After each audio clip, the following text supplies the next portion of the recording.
नमस्कार दोस्तों, क्या आपने कभी सोचा है कि आखिर क्यों कुछ घरों में ऐसी संतानें पैदा होती हैं जो अपने माता पिता को बहुत दुख देती हैं।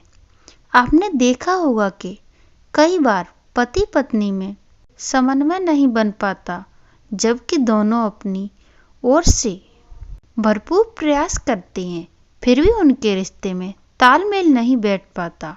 आखिर ऐसा क्यों होता है? क्यों एक पिता अपने पुत्र को पालने में कोई कसर नहीं छोड़ता?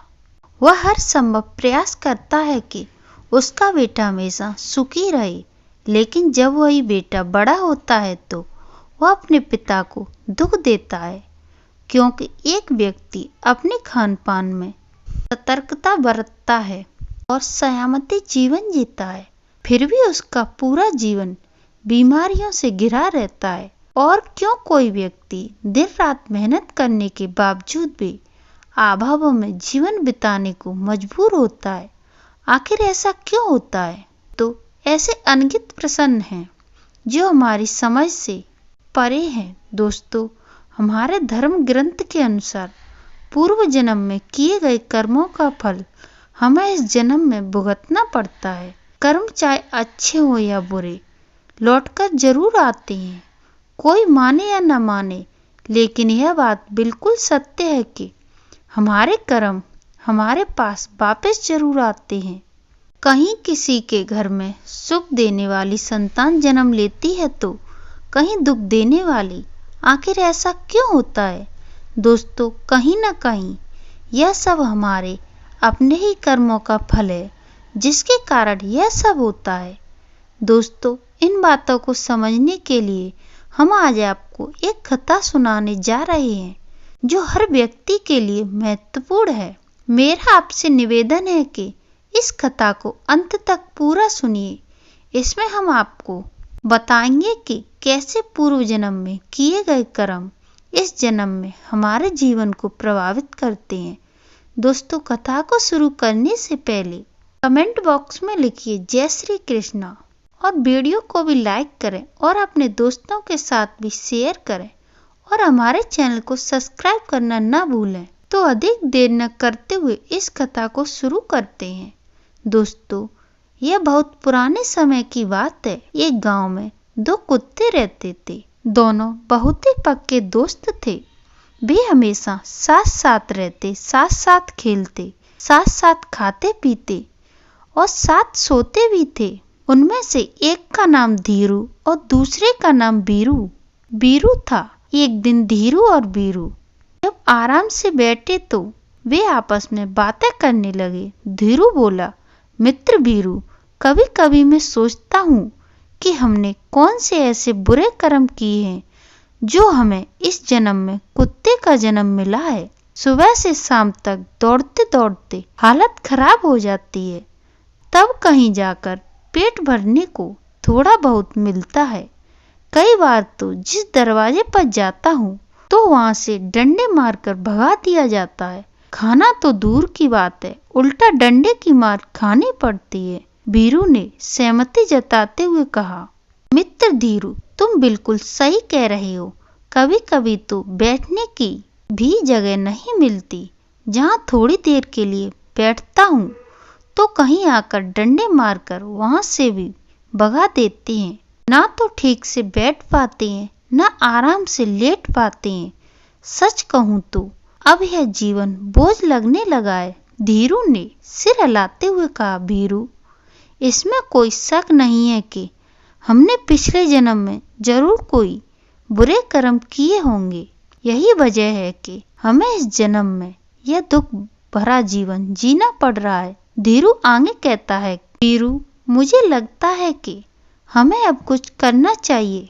क्यों न हम तीर्थ की यात्रा, भगवान के दर्शन और साधु संतों का आशीर्वाद लेने से हम दोनों का कल्याण हो सकता है। यह जन्म तो हम नहीं बदल सकते, लेकिन कम से कम अगला जन्म तो सुधर ही सकता है। दोस्तों, यही सोचकर एक दिन धीरू और बीरू ने तीर्थ यात्रा पर जाने का निश्चय किया। दोस्तों, यही सोचकर एक दिन धीरू और बीरू ने तीर्थ यात्रा पर जाने का निश्चय किया। हालांकि उन्हें रास्ता नहीं पता था, लेकिन उन्होंने ठान लिया था कि यात्रा आरंभ करनी चाहिए। रास्ता तो धीरे धीरे मिल जाएगा। अगले दिन सुबह होते ही दोनों यात्रा पर निकल पड़े। रास्ते में चलते चलते जब रात हो गई तो वे एक गांव के बाहर एक बड़े पेड़ के नीचे रुक गए। दिन भर थकान से वे इतने चूर हो गए कि तुरंत सो गए। सुबह उठने के बाद उन्होंने फिर से अपनी यात्रा प्रारंभ की। चलते चलते लगभग दोपहर का समय हो गया तो उन दोनों को भूख का एहसास होने लगा। धीरू ने बीरू से कहा, मित्र, अब तो मुझसे और चला नहीं जा रहा, भूख के मारे जान निकल रही है।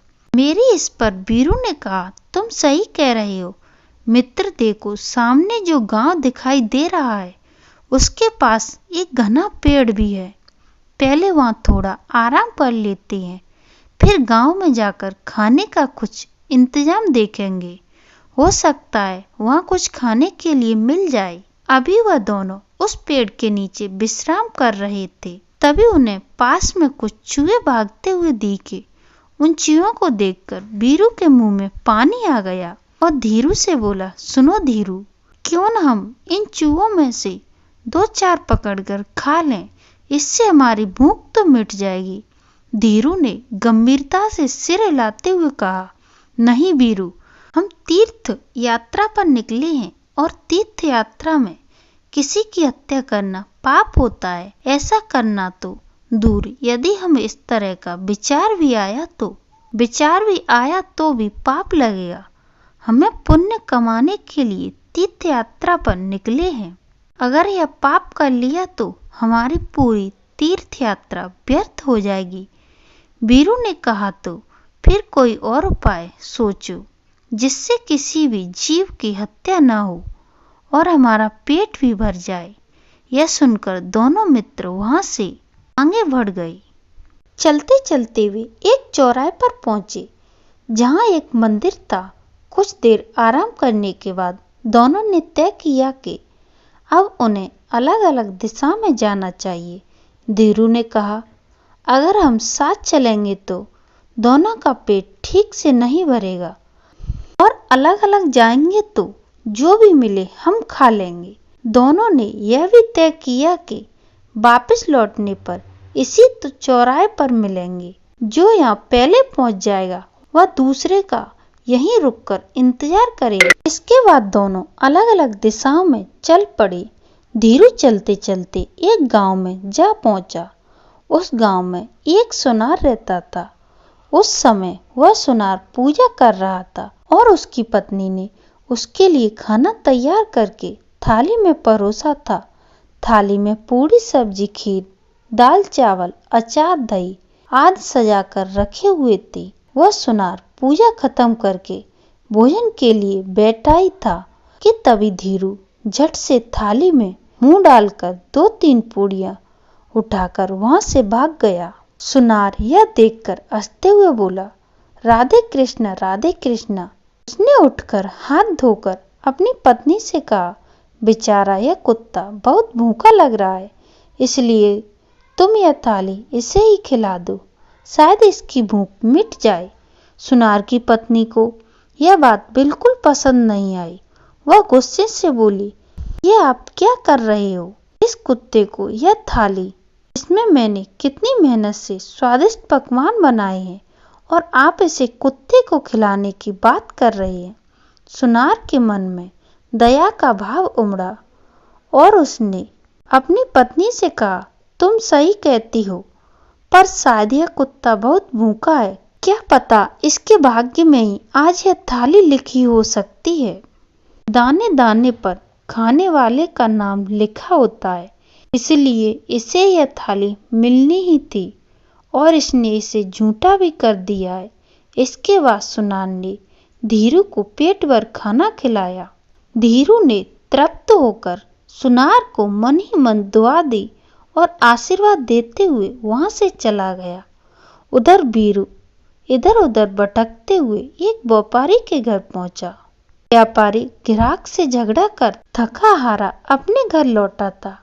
उसकी पत्नी ने उसके लिए तरह तरह के पकवान और मिठाइयों से सजी थाली रखी थी और वहां से चली गई थी। जब वह व्यापारी खाने के लिए बैठा और थाल खोलकर भोजन करने के लिए तैयार हुआ ही था कि तभी बीरू ने मौका पाकर थाली में मुंह डाल दिया और एक रोटी का टुकड़ा तोड़कर भागने की कोशिश करने लगा। यह देखकर व्यापारी का पारा चढ़ गया। उसकी आंखें गुस्से से लाल हो गईं। उसने कोने में रखी लाठी उठाई और गालियां देते हुए बीरू की कमर पर जोर से वार किया। दर्द से चिल्लाते हुए बीरू वहीं गिर गया। उसकी कमर टूट चुकी थी और वह भागने में असमर्थ हो गया। व्यापारी ने गुस्से में जाकर उस पर 2-4 लाठियां और मार दी। बीरू अधमरा हो गया। वह सोचने लगा, मैं तो यहाँ पेट की आग बुझाने आया था, लेकिन यह तो जान पर बन आई। यह व्यापारी कितना निर्दय है कि एक पुरी का टुकड़ा भी बर्दाश्त नहीं कर सका और मेरी कमर तोड़ डाली। इधर धीरू पेट भर खाना खाकर चौराहे पर आराम से बैठा था और अपने साथी बीरू का इंतजार कर रहा था। वह बार बार इधर उधर देखता, लेकिन बीरू कहीं नजर नहीं आ रहा था। समय बीतता गया और जब बीरू नहीं लौटा तो वह लाचार और उदास होकर चौराहे पर बैठ गया। थोड़ी देर और इंतजार करने के बाद धीरू ने फैसला किया कि वह बीरू को ढूंढने निकलेगा। उसका दिल बेचैन था और वह अपने दोस्त की तलाश में चल पड़ा। कुछ दूर चलने के बाद उसे बीरू नजर आया। वह दौड़ते हुए उसकी तरफ बढ़ा। उसकी टूटी हुई कमर देखकर वह बहुत दुखी हुआ। उसने पूछा, भाई, यह तुम्हारे साथ क्या हुआ? ऐसा किसने किया? कौन इतना निर्दय है जिसने तुम्हारी कमर तोड़ दी सिर्फ एक रोटी के लिए? बीरू की आंखों में आंसू आ गए।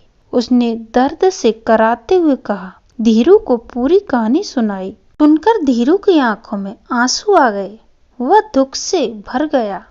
कहानी सुनकर बीरू गुस्से से बोला, मैं उस व्यापारी से बदला जरूर लूंगा। उससे बताऊंगा कि खुद की कमर कैसे टूटती है। लेकिन वह क्या करता? वह तो मजबूर था। अधम योनि में जो जन्म ले चुका था और वह कुत्ते की योनि में था। धीरू भी कृतज्ञ होकर बोला, मुझे भी उस सुनार का कर्ज चुकाना है। उसने मुझ पर कितनी कृपा की है। इन सब बातों पर विचार करते हुए आखिर में दोनों कुत्तों ने फैसला किया कि उन्हें अब अपने प्राणों को त्याग देना चाहिए और प्राण त्यागने के बाद उनके घरों में जन्म लेना चाहिए। इसके बाद दोनों कुत्ते धीरू और बीरू एक नदी में डुबकी लगाकर अपने प्राण त्याग देते हैं। संयोगवश व्यापारी को कोई संतान नहीं थी और न ही सुनार को। सुनार के घर धीरू का जन्म हुआ और व्यापारी के घर बीरू का जन्म हुआ। व्यापारी बहुत खुश हुआ, लेकिन उसकी खुशी ज्यादा देर तक टिक नहीं पाई। जैसे ही व्यापारी के घर पुत्र पैदा हुआ, उसका बैल मर गया और उसकी पत्नी भी बीमार रहने लगी। साथ ही उसके बेटे के पहले ही जन्मदिन पर व्यापारी के हरे भरे खेतों में जानवर घुस गए, जिससे व्यापारी का जीवन मुश्किलों से भर गया। इधर सुनार के घर में भी जब पुत्र पैदा हुआ तो पुत्र के जन्म के साथ सुनार की पगड़ी राज दरबार में ऊंची हो गई। सुनार ने राजा को एक युद्ध में जीत की बात बताई, जिससे प्रसन्न होकर राजा ने उसे राजमंत्री नियुक्त किया और उसे एक महल और अपार धन भेंट किया। जैसे जैसे सुनार का बेटा बड़ा हुआ, वह अपने पिता के समान तेजस्वी और गुणी साबित होने लगा। उसने कम उम्र में ही शास्त्रों का गहन अध्ययन कर लिया था।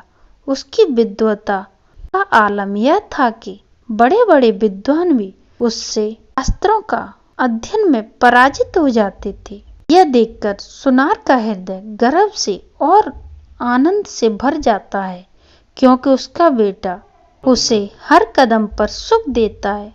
वहीं दूसरी ओर व्यापारी का बेटा बिल्कुल अलग स्वभाव का और वह असली और दुष्ट प्रवृत्ति का था। हर छोटी बड़ी बात पर अपने पिता को ताने मारता, गाली देता और घर का पैसा जुए में बर्बाद करता। व्यापारी अपने बेटे की ऐसी हरकतों से परेशान होकर अत्यंत दुखी रहने लगा। अंततः उसने सोचा कि बेटे को सुधारने का कोई उपाय करना चाहिए। इसी सोच के साथ वह एक प्रसिद्ध ज्योतिषी ब्राह्मण के पास गया। उसने देखा ज्योतिषी ब्राह्मण ने अपनी कुटिया के बाहर ध्यान मगन बैठे थे। उसने देखा ज्योतिषी ब्राह्मण अपनी कुटिया के बाहर ध्यान मगन बैठे थे। फिर वह व्यापारी उनके पास गया और अपनी समस्या उसके सामने रखी। ज्योतिषी ब्राह्मण ने उसकी बात सुनी और कहा, तुम्हारे बेटे को सुधारने का सबसे अच्छा उपाय है तुम अपने बेटे का विवाह करवा दो। विवाह का बंधन अक्सर बुरे से बुरे स्वभाव को भी बदल देता है। फिर व्यापारी ने ब्राह्मण को प्रणाम किया और घर लौटकर तुरंत अपने बेटे का विवाह करने का निर्णय लिया। वह अपने पुत्र के लिए योग्य कन्या की तलाश करने लगा। इधर सुनार ने भी अपने पुत्र के विवाह का विचार किया। शीघ्र ही उसका विवाह सुशिक्षित और गुणी कन्या से करवा दिया। सुनार की बहू ने आते ही अपने ससुराल को स्वर्ग बना दिया। उसका व्यापार ऐसा था कि उसने पूरे परिवार को खुशी से भर दिया। दूसरी तरफ व्यापारी ने भी अपने बेटे का विवाह करवा दिया, लेकिन विवाह के अगले ही दिन एक भयानक घटना घटी। उसका बेटा अचानक चल बसा। बहू ने घर में आते ही कोहर मचा दिया और रो रो कर अपने ससुराल को कोसने लगी।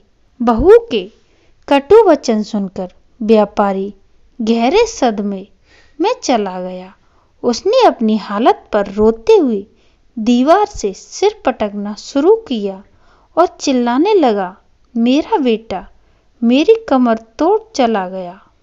दोस्तों, यह कहानी हमें सिखाती है कि जैसा हम कर्म करते हैं वैसा ही फल हमें भोगना पड़ता है, चाहे वह कर्म इस जन्म के हो चाहे वह पिछले जन्म के। जैसे इस कहानी में सुनार ने अपने जीवन में अच्छे कर्म किए, जिसके कारण उसे एक सुखद और गुणवान संतान मिली। वहीं व्यापारी के बुरे कर्मों के परिणाम से उसे दुखी और अहंकारी संतान के रूप में मिला। यह सत्य है कि हमारे जीवन में जो भी सुख दुख आते हैं वे हमारे कर्मों का परिणाम होते हैं। पति पत्नी में अनबन, घर में क्लेश या कोई अन्य समस्या, यह सब हमारे पूर्व जन्म के कर्मों का भोग। धार्मिक और आध्यात्मिक साहित्य में कहा गया है कि अच्छे कर्मों से सद्गुणों और शुभ परिणामों की प्राप्ति होती है, जबकि बुरे कर्म जीवन में कष्ट और दुख लाते हैं। दोस्तों, आशा है कि यह कहानी आपको जरूर पसंद आएगी। अगर यह वीडियो आपको अच्छी लगी हो तो वीडियो को लाइक करें और चैनल को अवश्य सब्सक्राइब करें। इस वीडियो को अपने दोस्तों के साथ भी शेयर करें और कमेंट बॉक्स में जय श्री कृष्णा ना भूलना। धन्यवाद दोस्तों।